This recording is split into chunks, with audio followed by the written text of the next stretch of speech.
नमस्कार, प्रखर राजपूत को देख रहे हैं आप। आज तारीख है 4 मई साल 2026 और इजराइल, फिलिस्तीन, लेबनान, पाकिस्तान, भारत समेत पूरी दुनिया की खबरों के साथ एक बार फिर से आपके सामने हाजिर हुआ हूं। दोस्तों, इस वीडियो में आपको बताएंगे कि इस समय अमेरिका बुरी तरीके से बौखलाया हुआ है और बौखलाने के बाद अपने ही दोस्तों के साथ वो सौतेला व्यवहार कर रहा है और उनके ऊपर 25% टैरिफ ठोक रहा है। और इसके अलावा दोस्तों, अब गाजा की मदद के लिए कुछ लोग आगे आए थे और उनके साथ इजराइल क्या कुछ कर रहा है, इसके बारे में भी दोस्तों मैं आपको डिटेल में बताऊंगा। और साथ ही अमेरिका लगातार खतरनाक हथियार इजराइल को बेच रहा है और ये खतरनाक हथियार किस लिए बेचे जा रहे हैं, इनके क्या उद्देश्य होने वाले हैं, इसके बारे में भी आपको बताऊंगा। और साथ ही इस समय दोस्तों, Israel project of counter drone threat underway के तहत एक नया प्रोजेक्ट चला रहा है और ये प्रोजेक्ट कौन सा है, इसमें क्या कुछ होने वाला है, इसके बारे में भी आपको बताएंगे। और साथ ही भारत सरकार अब नेपाल के आगे भी झुकती नजर आ रही है। जी हाँ, भारत सरकार अब नेपाल के आगे भी झुकती नजर आ रही है और ऐसा क्यों कह रहा हूं,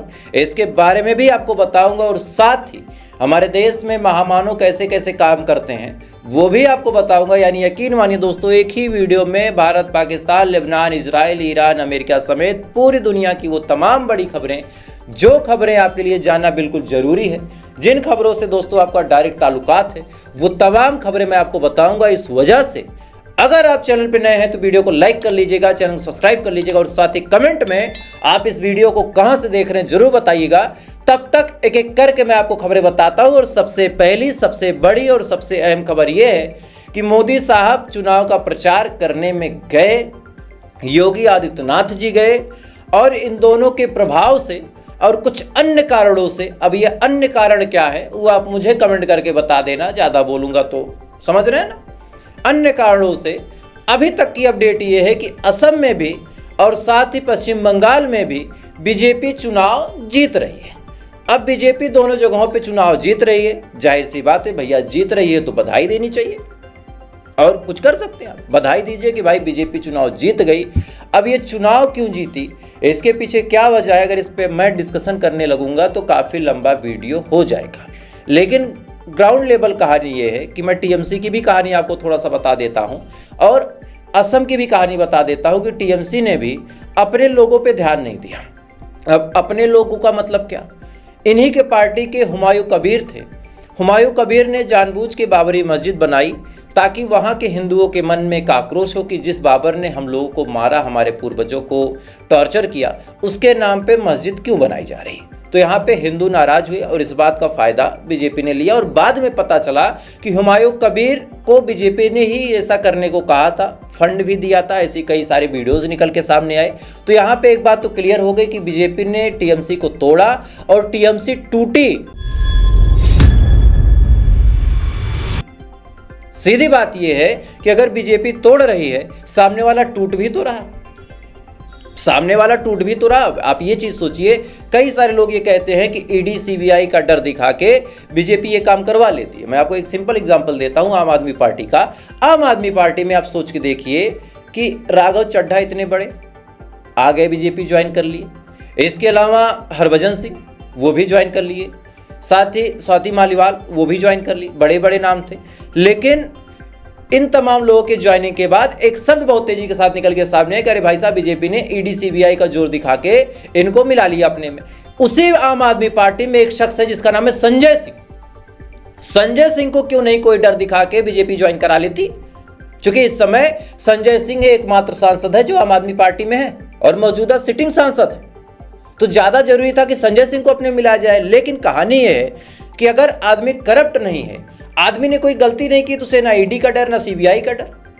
दिक्कत की बात यह आ जाती है कि ईडी सीबीआई का डर उन्हीं को लगेगा जिन्होंने कुछ गलत किया, तो अपनी पोल पट्टी खुलने के चक्कर में ये बीजेपी नामक वॉशिंग मशीन में आ जाते हैं और इसी बात का फायदा बीजेपी उठाती है। आप समझिए इस चीज को कि किस चीज का फायदा उठाया जाता है। सेम काम जब बीजेपी सत्ता से बाहर होगी, ये लोग कर सकते हैं कि भाई बीजेपी के 4-6 विधायक, 4-6 सांसद जो हैं उनको अपने में मिला लो ईडी सीबीआई का डर दिखा के। लेकिन इतनी जल्दी बीजेपी वो नौबत आने नहीं देगी।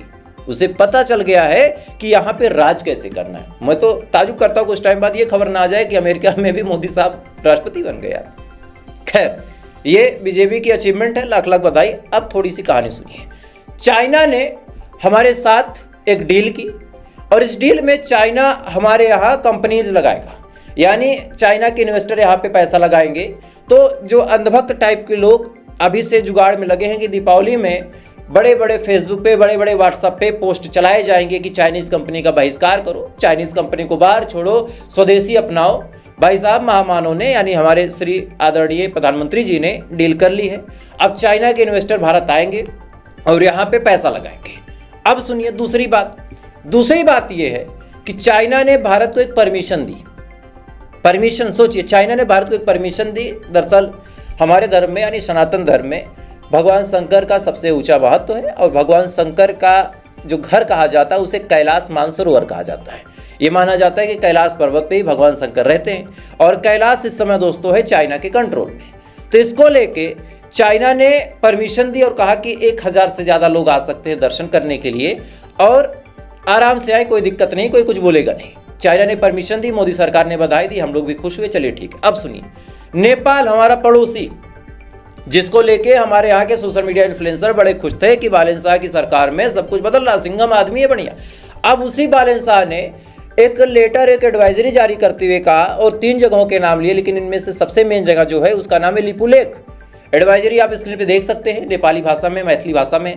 लिपुलेख जो है उसके बारे में कहा कि जो लिपुलेख है वो हमारा है, यानी नेपाल का, और जो भारतीय हैं उनको यहाँ से कैलाश जाने की अनुमति नहीं है। और आपको जान के हैरानी होगी कि 750 लोग अगर जा रहे थे तो 250 लोग इसी लिपुलेख से जा रहे थे। यानी चाइना हमें परमिशन दे रहा और नेपाल हमें लाल आंख दिखा रहा। चाइना हमें परमिशन दे रहा और नेपाल हमें लाल आंख दिखा रहा। ये हमारी स्थिति है। अब सुनिए दोस्तों, कई सारे लोग ये कहते हैं कि हमारे मोदी साहब जब बयान देते हैं तो दिल से देते हैं, दिल की अनंत गहराइयों से देते हैं और बताते हैं कि फला जगह से तो मेरा बहुत पुराना नाता है मित्रों। आज उनका एक वीडियो निकल के सामने आया जिसमें वो स्पष्ट तौर पे टेलीप्रॉम्प्टर यूज करते हुए देखे गए और मैं चाहूंगा कि वो वीडियो आप भी देखें। 1 लाख रुपए से अधिक कमा सके, बंगाल की बेटियां अपने मन का रोजगार करें, इसके लिए उन्हें इस वीडियो में दोस्तों आप साफ तौर पे देख सकते हैं कि किस हिसाब से भाई साहब तो टेलीप्रॉम्प्टर की यूज कर रहे हैं। चलिए ठीक है, प्रधानमंत्री हैं, कुछ इधर उधर गुस्से में निकल जाएंगे, बयान बदल देंगे, छोड़िए उसको, वाजबी है और लाजमी भी है। इनके एक पार्टी के कार्यकर्ता हैं, सदस्य भी हैं, पीताम्बरी सेना इन्होंने बनाई है, ओपी राजभर। इनसे पूछा गया कि भाई साहब गैस के दाम महंगे हो गए तो अब आम आदमी कैसे होटलों में खाना खाने जाएगा। पहले तो आप इनकी मानसिकता देखिए। इन्होंने क्या कुछ कहा, इन्होंने कहा कि होटल में वो लोग खाना खाने जाते हैं जो लोग अमीर होते हैं। पहले वीडियो देखें आप। 953 रुपीज कमर्शियल गैस सरकार ने बढ़ा दिया है। क्या कहना चाहेंगे? गैस नहीं बढ़ा, कमर्शियल गैस क्या मतलब, उससे भी तो महंगाई बढ़ रही है, लोग जाते हैं खाना खाने, तो क्या चाहते हैं कि होटल में लोग ना जाएं? खाए नहीं जाए, बिल्कुल जाए। होटल में वही लोग जाते हैं जिनके पास माल है। जो रिक्शा चलाने वाला होटल में रहेगा, ढाबे पे जाता है, छोटी चाय की दुकानों पे जाता है। कमर्शियल सिलेंडर दाम बढ़ने से महंगाई बढ़ेगी नहीं बढ़ेगी? देखिए, हम तो देख रहे हैं कि जितना लोग चिल्लाते हैं कि महंगाई बढ़ रही है, आज के इस वीडियो में आप साफ तौर पे देख सकते हैं कि ओपी राजभर साहब का कहना है कि होटलों में खाना खाने केवल वही लोग जाते हैं जो अमीर होते हैं। यानी इनके हिसाब से होटल केवल वही होता है जो 5 स्टार 3 स्टार बढ़िया, जहां वेट्रेस आती हो, जहां वेटर आते हो, बढ़िया वाइट शर्ट ब्लैक पैंट, हाथों में मेनू कार्ड लिए, सौंफ लौंग पता नहीं क्या क्या टिश्यू पेपर वगैरह रखा है, आके पूछते हैं what you like to have sir. उसके बाद हम लोग बताते हैं I would like to some chilli flakes और पता नहीं क्या क्या।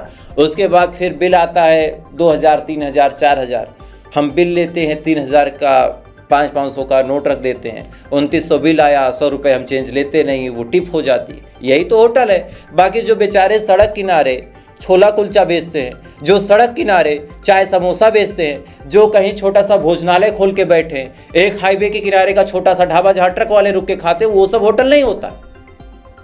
अब आप बताइए ओपी राजभर साहब कि अगर मैं एक गरीब आदमी हूं, मेरे दिमाग में आया कि चलो यार आज भूख लगी है, समोसा खा के पेट भर लेता हूं, 15 रुपए में मिल जाएगा, तो अब वही 15 रुपए का समोसा मुझे 45 रुपए का पड़ने लगा, तो फिर मैं क्या करूंगा? मैं तो आपके उस बयान के हिसाब से अमीर भी नहीं हूं। जो चाय सुबह उठ के मुझे 10 रुपए 12 रुपए में मिल जाती थी कुल्हड़ वाली बढ़िया, अब मुझे 25 रुपए की मिलने लगे, तो फिर मैं चाय पीना भी छोड़ दूं? सोचिएगा, कभी इस दर्जे के गरीब के बारे में भी सोचिएगा। खैर दोस्तों, अब आपको मिडिल ईस्ट की खबरों की तरफ लेके चलता हूं, और मिडिल ईस्ट से सबसे बड़ी खबर ये निकल के सामने आ रही है कि अमेरिका और इजराइल आखिरी तैयारी कर रहे हैं और आने वाले एक हफ्ते के अंदर ईरान के ऊपर बड़े हमले देखने को मिल सकते हैं। जी हां, ऑपरेशन फाइनल ब्लो नाम का ऑपरेशन चलाया जा रहा है, और आज डोनाल्ड ट्रंप ने ट्वीट करके खुद बताया है कि वो अब आखिरी बार रीचेक कर रहे हैं कि प्लान में कोई गड़बड़ी, कोई फेल्योर ना हो। दरअसल प्लान ऐसा है कि इस बार कोई लंबी जंग नहीं चलनी है, इस बार अचानक से ताबड़तोड़ हमले करने और ईरान के अलग अलग इलाकों में करने, जिससे ईरान को पलटवार करने का मौका ना मिले, और ऐसे हाल में ईरान को ये दहला के चुपचाप वहां से निकल जाए, या फिर जो बचे खुचे इनके लीडर्स हैं उनको भी शहीद करके, उनको भी मार के खत्म कर दिया जाए। और दोस्तों, इसके लिए तैयारी भी मुकम्मल तरीके से अमेरिका और इजराइल कर रहे हैं। सबसे पहले इजराइल ने खतरनाक हथियारों के जखीरे को खरीदना शुरू कर दिया। अभी उस दिन मैंने आपको बताया था कि 6500 टन के करीब के हथियार इजराइल ने खरीदे हैं। इसके अलावा दोस्तों, इजराइल ने F-35I और साथ ही F-15IA जैसे खतरनाक फाइटर जेट का भी ऑर्डर दे दिया। इनके 2 स्क्वाड्रन आने वाले हैं, और साथ ही दोस्तों, जो ईरान हमला करके इनको दहला रहा था ड्रोन से, तमाम और खतरनाक चीज़ों से, उसको रोकने के लिए इजराइल बाकायदा एक ऑपरेशन भी चला रहा है, और जिसका नाम है project of counter drone threat under. यानी जो काउंटर होगा ड्रोन का, जो ईरान हमला करेगा उसको रोकने के लिए, उसको बचाने के लिए, उससे अपने आप को महफूज रखने के लिए बाकायदा एक प्रोजेक्ट पे इस समय इजराइल काम भी कर रहा है, और इस प्रोजेक्ट का नाम है काउंटर ड्रोन थ्रेट। यानी ईरान के हमलों से कैसे बचना, इसकी भी तैयारी हो रही है। इसके अलावा दोस्तों, अमेरिका से खतरनाक हथियार लिए जा रहे हैं, और इसी बीच दोस्तों बड़ी अपडेट अब निकल के सामने आ रही है कि $8.6 बिलियन के करीब के हथियार मिडिल ईस्ट की बाकी कंट्रीज भी लेंगे, और इन हथियारों की डिलीवरी में कोई डिले ना हो। ध्यान दीजिएगा, इन हथियारों की डिलीवरी में कोई डिले ना हो, इसके लिए बाकायदा इमरजेंसी सरकमटेंसेस की वजह से, मतलब बाकायदा जेडी वेंस ने बताया कि इमरजेंसी सरकमटेंस है, इस वजह से जैसे अमेरिका में कोई बिल पास होना होता है तो वहाँ की कांग्रेस में जाता है, पार्लियामेंट में जाता है, वहाँ से पास होता है, लेकिन इमरजेंसी सरकमटेंस के नाम पे ना ही ये बिल कांग्रेस में जाएगा, ना ही कहीं अंडरवे होगा, डायरेक्ट पास किया जाएगा, और डायरेक्ट इतने के हथियार मिडिल ईस्ट के कंट्रीज को बेचे जाएंगे। सबसे पहले आपको बताऊं, इजराइल $992 मिलियन के करीब के हथियार ले रहा है। इसके अलावा दोस्तों, जो कुवैत है वो $2.5 बिलियन, जी हाँ, $2.5 बिलियन के करीब के हथियार कुवैत ले रहा। इसके अलावा दोस्तों, कतर पेट्रियट डिफेंस सिस्टम ले रहा $5 बिलियन के। कतर $5 बिलियन के पेट्रियट डिफेंस सिस्टम ले रहा है। इसके अलावा दोस्तों, जो यूएई है 148 मिलियन US के करीब के हथियार ले रहा है। और अगर आपको 3 देश बताऊं, कुवैत, यूएई और जॉर्डन, ये तीनों देश मिला के 16.5 यानी $16.5 बिलियन के करीब के हथियार अमेरिका से लेने वाले हैं। अब जाहिर सी बात, ये तमाम जो हथियार हैं डिफेंस के हैं, और डिफेंस की आवश्यकता तब पड़ती है जब सामने से आपके ऊपर ऑफेंस होने वाला हो, यानी सामने से आपके ऊपर हमला होने वाला हो, और सामने से हमला करेगा कौन? यह सवाल दोस्तों कोई बच्चा भी बता देगा कि सामने से हमला केवल ईरान कर सकता है। और ऐसे हाल में इतने खतरनाक हथियार अगर मिडिल ईस्ट में डिप्लॉय किए जा रहे हैं, और इधर ऑपरेशन फाइनल ब्लो की तैयारी चल रही है, तो आने वाले टाइम में दोस्तों मिडिल ईस्ट में आपको कई खतरनाक जंग और देखने को मिल सकती है, और इसके क्या रिजल्ट होंगे आप खुद जानते हैं। इधर दोस्तों, हिजबुल्लाह पे भी लगातार इजराइल के हमले तेज हैं। आज हिजबुल्लाह के 100 से ज्यादा ठिकानों पे इजराइल ने हमले किए, और इससे हिजबुल्लाह को बड़ा नुकसान पहुंचा है। इसके अलावा दोस्तों, बड़ी अपडेट ये निकल के सामने आ रही कि गाजा की मदद के लिए कुछ फ्लोटीला आए थे, यानी समुद्र में जहाज लेके कुछ लोग आए थे। 2 फ्लोटीला को इजराइल ने पकड़ा था, और पकड़ने के बाद इजराइल की कोर्ट ने इनको पुलिस के हवाले करवा दिया था, यानी पुलिस कस्टडी दे दी थी। और इजराइल की पुलिस ने जब अपने कोर्ट से डिमांड की कि इनकी कस्टडी और बढ़ाई जाए, तो ताजुब की बात देखिए कि इनकी कोई गलती भी नहीं है। ये अंतर्राष्ट्रीय वाटर में थे, ये गाजा की मदद करने के लिए आ रहे थे, खाना पानी दवाएं और बेसिक नीड की चीजें ला रहे थे। इसके बावजूद भी इजराइल की कोर्ट ने इनको कैद में डलवा दिया। मतलब जो लोग ये सोच रहे थे कि इजराइल की कोर्ट कम से कम इंसाफ करेगी, उसने भी इन्हीं यहूदियों का साथ दिया, चूंकि कोर्ट में भी वही लोग बैठे, और उन्होंने कैद और बढ़ा दी। अब आप सोचिए, कोई मदद करने आए और उसको इतनी परेशानी झेलने को मिले, तो आखिर वो मदद करने क्यों आएगा? इस सवाल का जवाब तो शायद कोई बच्चा भी दे देगा कि भाई साहब अगर हम मदद करने आएंगे और हम इतना परेशान होना होगा तो हम मदद कैसे कर पाएंगे। अब इसी बीच दोस्तों सुनिए, आज डोनाल्ड ट्रंप का बड़ा बयान भी निकल के सामने आया है। डोनाल्ड ट्रंप ने आज कहा कि अभी तक ईरान ने वो कीमत अदा नहीं की जिस कीमत के बारे में हमने सोचा था, यानी जितना ये डैमेज करना चाहते थे उतना डैमेज ये कर नहीं पाए हैं। ये इनका खुद का बयान है। और इसी दौरान दोस्तों जर्मनी से भी अमेरिका अच्छा खासा नाराज है, क्योंकि जर्मनी से मदद की उम्मीद थी अमेरिका को, और जब जर्मनी ने अमेरिका की मदद नहीं की तो ऐसे हाल में जर्मनी से 5000 सैनिक जो कि अमेरिका के सैनिक तैनात थे उनको बुला लिया। और ये भी कहा डोनाल्ड ट्रंप ने कि कोई आखिरी आंकड़ा नहीं है, ये तादाद अभी और बढ़ेगी, यानी इनके हिसाब से अभी और सैनिक बुलाए जाएंगे। और सबसे ताजुब भरी बात दोस्तों ये है कि 25% का टैरिफ भी जर्मनी पे ठोका, यानी एक तरफ जंग की तैयारी भी ईरान के खिलाफ कर रहा अमेरिका, और जो देश अमेरिका का साथ नहीं दे रहे उनको पनिश भी कर रहा। अब देखना ये होगा कि ईरान के साथ इस बार कौन कौन से देश खड़े होते हैं, क्योंकि पिछली बार तो किसी ने साथ नहीं दिया, जिसने दिया भी वो बड़े छुपे रुस्तम तरीके से दिया। मतलब चाइना ने, रशिया ने अगर दिया भी तो बड़े छुपे तरीके से दिया, खुल के कोई सामने नहीं आया। लेकिन इस बार देखना ये होगा कि क्या कोई सच में खुल के सामने आता है या फिर यूं ही ये कहानी चलती रहती है। ये तो आने वाला वक्त ही बताएगा। लेकिन फिलहाल दोस्तों अभी के लिए बस इतना ही। बाकी थोड़ी देर बाद कई सारी अहम खबरों के साथ आपके सामने फिर से हाजिर हो जाऊंगे। इस वजह से अगर आप चैनल पर नए हैं तो वीडियो को लाइक जरूर कर लीजिएगा, चैनल को सब्सक्राइब जरूर कर लीजिएगा, और साथ ही आप इस चैनल को शेयर भी कीजिएगा। बाकी थोड़ी देर बाद फिर मिलते हैं ऐसी किसी खबर के साथ। Thank you very much.